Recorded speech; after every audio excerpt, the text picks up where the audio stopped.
జనసేన పార్టీలో మేము చూసినంత వరకు ఒకటండి, వారి ప్రయాణం 15 సంవత్సరాల నుంచి స్టార్ట్ అయింది పవన్ కళ్యాణ్ గారిది. ఓకే, వారిలో పరిణితి కూడా మీరు చూస్తూ ఉన్నారు ఒక రాజకీయ నాయకుడిగా. అండ్ ఎస్పెషల్లీ ఒకరోజు ఇన్స్టెంట్గా ఉప ముఖ్యమంత్రి అయిన నాయకుడు కాదు వారు. ఓకే, 15 సంవత్సరాల నుంచి వారు సుదీర్ఘ ప్రయాణం చేసి, పోరాటాలు చేసి, ప్రజా సమస్యల మీద స్పందించి ఈరోజు ఆ పార్టీని ప్రజలు నమ్ముకుంటేనే కదా ఈరోజు ఆ పార్టీ 22 సీట్లకు 22 చోట్లు, 2 assembly parliament seats, 2 parliament seats, 100 strike రేట్తో ఈరోజు ఆంధ్రప్రదేశ్ లో అధికారంలోకి రావడం జరిగింది. అంటే ప్రజలు కోరుకోకపోతే, ఎందుకంటే ప్రజాస్వామ్యంలో ప్రజలే న్యాయ నిర్ణేతలు, వారు కోరుకోకపోతే ఈరోజు రాకపోయే వాళ్ళు. అలాగని మీరన్నారు డాక్టర్ని నాడి పట్టుకొని ఓన్లీ ఆ వ్యక్తికి చేయడమే. అది నాకున్న అనుభవం ప్రకారం, ఎందుకంటే నేను ఒక పబ్లిక్ హెల్త్ డాక్టర్ని, ప్రజారోగ్యానికి సంబంధించిన డాక్టర్ని. మీరు కోవిడ్ టైంలో చూశారు, ఒక వ్యక్తినో ఒక 10 మంది వ్యక్తులను ట్రీట్ చేయడం కాదు. సో నాకు వచ్చిన అనుభవం ద్వారా డెఫినెట్ గా వ్యవస్థలో ఉన్న లోపాలని నాకు తెలుసు. 25 సంవత్సరాలుగా అన్ని రకాల వ్యవస్థల్ని దగ్గరగా చూసిన వ్యక్తుల్ని, అన్ని రకాల అధికారులతోని దగ్గరగా పనిచేసిన వ్యక్తిని, అన్ని రకాల రాజకీయ నాయకుల్ని వాళ్లతో కలిసి పనిచేసిన వ్యక్తిని. ఎక్కడ లోపాలు ఉన్నాయి వ్యవస్థలో, వాటిని ఎలా సరిదిద్దాలి, వాటికి ఎలాంటి పరిష్కార మార్గాలు చూపెట్టాలనేది మా దగ్గర పూర్తి ప్రణాళిక ఉంది. తప్పకుండా వివిధ రకాలు, ఎందుకంటే నా ప్రయాణం ఈ రోజే ప్రారంభమైంది.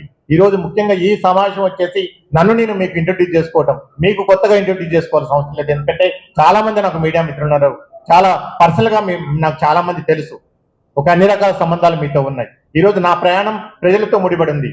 ఓకే, మీ ద్వారా ప్రజలకు చేరువు కావాలి, ఈ ప్లాట్ఫామ్ ప్రజల కోసం ఉన్నది, ప్రజల సమస్యలను ఎలుగెత్తడానికి ఉంది అని చెప్పడమే ఈరోజు ఈ ప్రెస్ మీట్ ఉద్దేశం.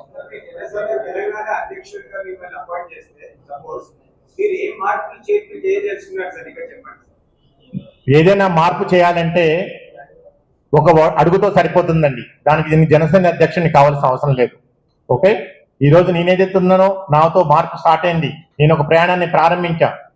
నేను రేపు పొద్దున వ్యవస్థలో మార్పులు చూడాలనుకుంటున్నా, ప్రజల ఆకాంక్షలకు వాళ్ళ కోరికలకు అనుగుణంగా నేను పనిచేయాలనుకుంటున్నా.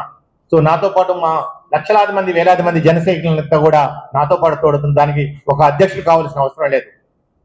మార్పు అనేది ఒక అడుగుతో స్టార్ట్ అవుతుంది. అది ఈ రోజు అడిగేశాను.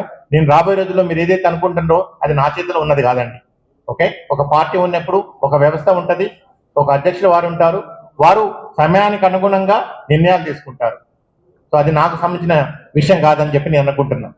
నాకు ప్లాట్ఫామ్ కావాలి, ఒక నిబద్ధతతో కూడిన ఒక ప్లాట్ఫామ్ ఈరోజు నాకు దొరికింది అనుకుంటున్నాను. తద్వారా నేను ప్రజలకు చేరువగలనని చెప్పి నేను అనుకుంటున్నాను. Thank you so much.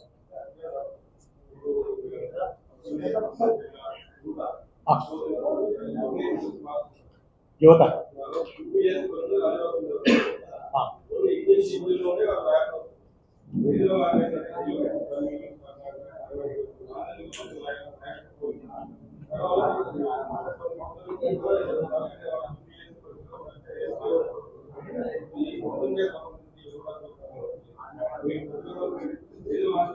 జరిగింది. జనసేన పార్టీలో జాయిన్ అవ్వండి కూడా ఈ సమస్యను మేము పూర్తిగా అర్థం చేసుకొని ఎలాంటి ఇబ్బందులు ఉన్నాయి, ఓకే, వాటిని చూసుకొని ఒకవేళ పరిష్కార మార్గాలు ఏమైనా ఉంటే, ఎందుకంటే అల్టిమేట్లీ మన యువతకి ఎలాంటి అవకాశాలు వస్తాయి, మన యువత మంచి ఉద్యోగాలు పోవాలంటే కోరుకుంటే వాటికి రీచ్ కావడానికి మా నుంచి ఎలాంటి సహాయకాలు అందించాలి. ఇప్పుడున్న వ్యవస్థలో ఏదైతే యూపీఎస్సీ కానివ్వండి, అయితే టీజీపీఎస్సీ కానివ్వండి, అన్ని రకాల బోర్డ్స్ ఏదైతే ఉన్నాయో వాటిలో ఎలాంటి మార్పులు తీసుకురావాలనేది మేము తప్పకుండా వాడికి సజెస్ట్ చేస్తాం. వాటికి పరిష్కార మార్గాలు తప్పకుండా చూపెడతాం. తప్పకుండా నేనేమంటున్నాను, ఇప్పుడున్న సమస్యలు ఏందనేది మనం అర్థం చేసుకోవాలి. ఓకే, ఆ సమస్యలను అర్థం చేసుకొని అట్లా ఎస్పెషల్లీ ఇప్పుడు ఎవరైతే ఎగ్జామ్స్ ప్రిపేర్ అవుతున్నారో వాళ్ళతో కూడా మేము వెళ్ళి ఇంటరాక్ట్ అవ్వడం జరుగుతుంది. వాళ్ళకి ఎలా ఉంటే బాగుంటుంది, మన సౌత్ ఇండియన్ ప్రజలకు సంబంధించి కానివ్వండి, రాష్ట్రాలకు సంబంధించి కానివ్వండి, అయితే మన తెలుగు యువతకి, తెలంగాణ యువతకి సంబంధించి కానివ్వండి, వీటన్నిటికీ మనం వాళ్ళతో మాట్లాడిన తర్వాత వాళ్ళకున్న సమస్యలను అర్థం చేసుకొని నిజంగా వాళ్ళకి అదే కావాల్సిన అవసరం అయితే తప్పకుండా కేంద్ర ప్రభుత్వాన్ని మేము రిక్వెస్ట్ చేయడం జరుగుతుంది, అవసరమైతే డిమాండ్ చేయడం కూడా జరుగుతుంది. ఒక్క నిమిషం.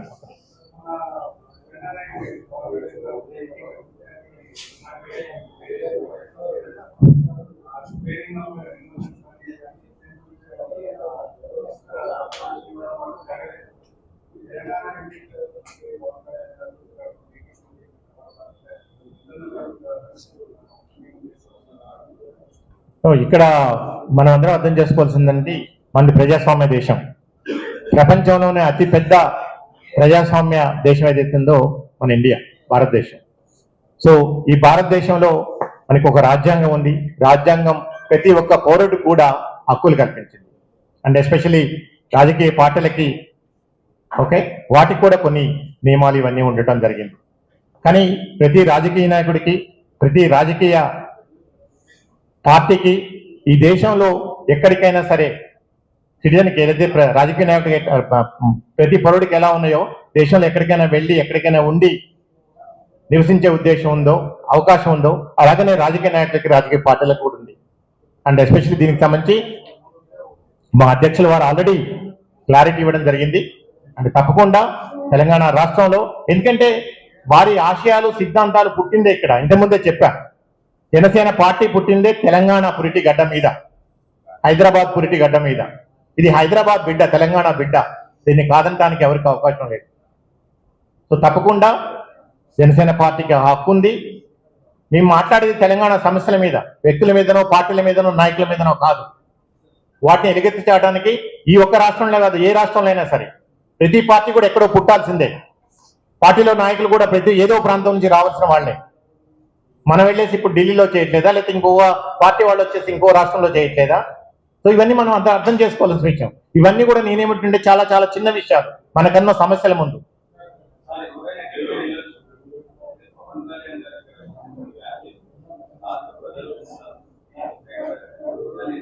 నేనేమంటున్నంటే పవన్ కళ్యాణ్ గారు ఎలాంటి వ్యాఖ్యలు చేయలేదు తెలంగాణ రాష్ట్ర ప్రజలకు వ్యతిరేకంగా. తెలంగాణ రాష్ట్ర ప్రజల ఆకాంక్షలకి, ఆశయాలకు అనుగుణంగా ఎక్కడ కూడా వారు వ్యాఖ్యలు చేయలేదు. ఇది కొంతమంది వ్యక్తులు వాళ్ళ స్వార్థం కోసం, దానికోసం చేస్తున్న రాజకీయాలు తప్పితే. అంటే నేనేమంటుందంటే 60 సంవత్సరాలు పోరాడి, కొట్లాడి, ప్రాణ త్యాగం చేసి సాధించుకున్న తెలంగాణ, ఇంకా మన తెలంగాణ దానికోసం ఇంకా కాదు. ఈ తెలంగాణని ఎలా అభివృద్ధి చేసుకుందాం? ఒక 10 సంవత్సరాలు ఒక పార్టీ వచ్చేసేసి బంగారు తెలంగాణ అన్నది, ఇంకో పార్టీ వచ్చేసి ప్రజాప్రభుత్వం అన్నది. ఈ బంగారు తెలంగాణ కానివ్వండి, ప్రజాప్రభుత్వం కానివ్వండి, ఇప్పుడున్న ప్రజల ఆకాంక్షలకి, ప్రజల ఆశయాలకి, ప్రజల కోరికలకి అనుగుణంగా పనిచేస్తుంటే ఇంకా ప్రజల్లో ఎందుకు ఇంత అసంతృప్తి ఉన్నది? ఈ అసంతృప్తి ప్రభుత్వాన్ని మార్చేంత వరకు ఎందుకు వచ్చింది అంటే మనం ఎక్కడో అర్థం చేసుకోవట్లేదు ప్రజల్ని పూర్తిగా. వాళ్ళ ఆశయాలకి, వాళ్ళ ఆకాంక్షలకి అనుగుణంగా మనం పనిచేయట్లేదు. ఈ రాజకీయ పార్టీలు పనిచేయట్లేదు, ఈ రాజకీయ నాయకులు పనిచేయట్లేదు, ఈ ప్రజాప్రతినిధులు పనిచేయట్లేదు. అందరినీ అంటే నా ఉద్దేశం కాదు, ఎక్కడో కొంతమంది. సో కొంతమంది వాళ్ళ స్వార్థ ప్రయోజనాల కోసం మాట్లాడుతున్న మాటలు తప్పితే ఇది ప్రజలకు సంబంధించి కాదు. And especially Janasena party Telangana గుండె చప్పుడు.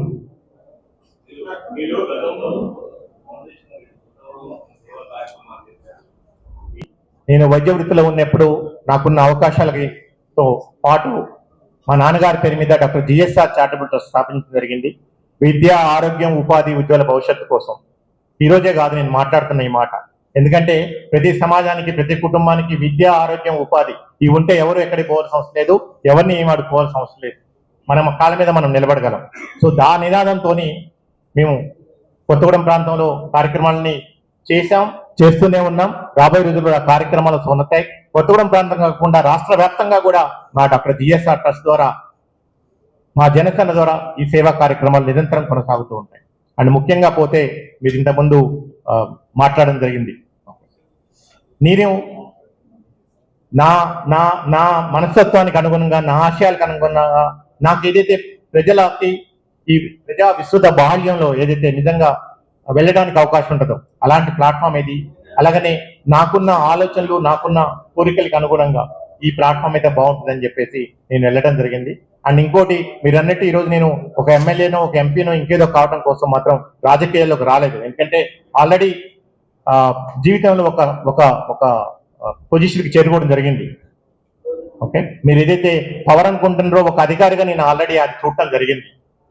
అండ్ అలాంటి వ్యక్తులు ఉన్న వాళ్ళకి చాలా దగ్గరగా పనిచేయడం కూడా జరిగింది. సో ఈరోజు నేను చూడని అధికారం కాదు. అండ్ ముఖ్యంగా నేను చేయాలనుకున్నది ఏంటంటే, ఇప్పుడు నేను ఏదైతే 25 సంవత్సరాలు 30 సంవత్సరాల నుంచి ఏదైతే అర్థం చేసుకున్నానో, అండ్ ఎస్పెషల్లీ కింద గ్రౌండ్ లెవెల్లో రియాలిటీ ఏదైతే ఉందో దాన్ని చూసుకున్నాను, అర్థం చేసుకున్నాను. వాటి సమస్యలకి ఆ వ్యవస్థల్ని ఏదైతే, అంటే ఒక వ్యక్తి ఎప్పుడు వ్యవస్థ నడిపించొద్దండి, వ్యవస్థ వ్యక్తులు నడిపించాలి. అప్పుడే ఏదైతే మనం అనుకున్న రిజల్ట్స్ ఉంటాయో ఆ రిజల్ట్స్ రావడానికి అవకాశం ఉంటుంది. నేను వ్యవస్థను నమ్మేవాడిని, వ్యక్తులను నమ్మేవాడిని కాదు. సో అలాంటి వ్యవస్థలను తీర్చిదిద్దడం కోసం జనసేన ఈరోజు కరెక్ట్ ప్లాట్ఫామ్ అని చెప్పి నేను అనుకుంటున్నా. మీరు రాబోయే రోజుల్లో తప్పకుండా ఈ తెలంగాణ రాష్ట్రంలో మా జనసేన అలాంటి మార్పు తీసుకొస్తుంది. ప్రజల దగ్గరికి వెళ్తాం, మా ఆశయాలు, మా సిద్ధాంతాలు, మా ప్రణాళికలు వాళ్ళకి తప్పకుండా చెప్తాం. వాళ్ళ ఆశీర్వాదం ద్వారా, వాళ్ళ దీవెనల ద్వారా తప్పకుండా తెలంగాణ రాష్ట్రంలో జనసేన ఒక ప్రబలమైన శక్తిగా రాబోయే రోజుల్లో మీరు చూస్తారు. Thank you so much.